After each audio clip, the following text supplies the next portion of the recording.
Сәлем менің YouTube көрермендерім, пайдалы жаңалықтарға қош келдіңіздер. Тіркелмеген болсаңыздар, міндетті түрде тіркеліп қойыңыздар. Сіздерге денсаулыққа пайдасы бар ақпараттармен күнделікті бөлісіп отыратын боламын. Яғни піспе. Піспе дегеніміз шемішке. Барлықтарымыз жақсы көреміз. Бос уақытта пісте шағып, уақыт өлтірмеген адам кемде кем. Алайда біз оның денсаулыққа пайдасы мен зияны жайлы көп біле бермейміз.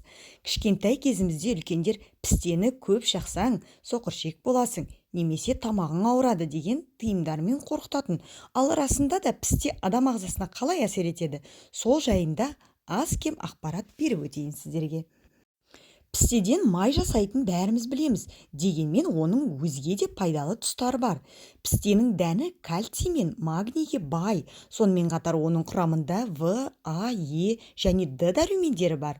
Олар тері мен шашқа өте пайдалы. Мүмкіндігінше пістенің дәнін табиғи күйінде, яғни өсіп тұрған жерінен собығып жұлып алып, дәнін теріп шағып жеу керек. Ал тазалау мен сұрыптаудан өткен пісте өзінің пайдалы дәрумендерінің біраз бөлігінен айырылып қалады. Ғалымдардың айтуынша әлемдегі әрбір үшінші адамның ағзасында май ерітетін дәрумендер жеткіліксіз. Соның салдарынан әлемде семіздіктерді тез тарап барады. Ал пісте болса, дәл сондай дәрумендерге бай. Сонымен қатар ол ағзаның ерте қартаюынан да сақтайды. Пісте әсіресе артық салмақтан арылу үшін диета ұстайтын жандарға пайдалы. Қарын қатты ашқан кезде аз ғана пісте дәнімен қоректеніп алсаңыз, ол ұзаққа дейін асқазанды тоқ ұстайды. Оның құрамындағы май мен ақуыз кәдімгі тамақ іспетті.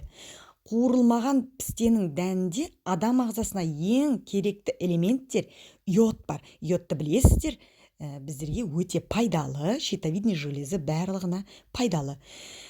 Темір және магний бар. Олар жүректің жұмысын жақсартып, тамырларды шлактан тазартады. Сонымен қатар пістені жүйкені тыныштандыратын керемет құрал. Оны темекі орнына пайдаланған абзал дейді көбіне ғалымдар.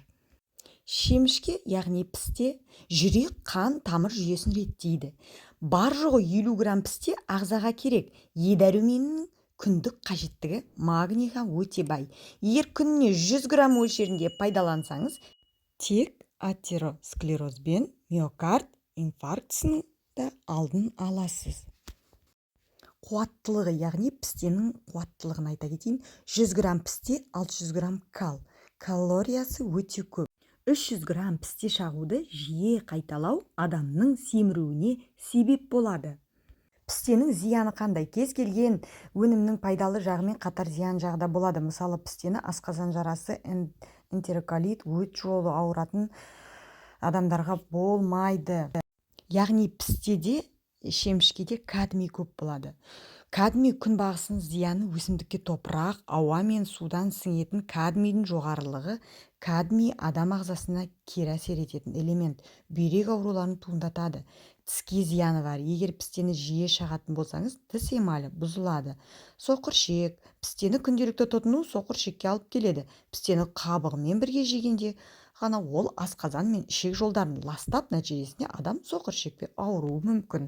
Құрметті менің пайдалы жаңалықтар көріп отырған көрермендерім, ұнаса лайк басып, алдағы видеом шығуына көмегін беріп жіберіңіздер. Сіздерге күнделікті керемет ақпараттармен бөлісіп отырамын.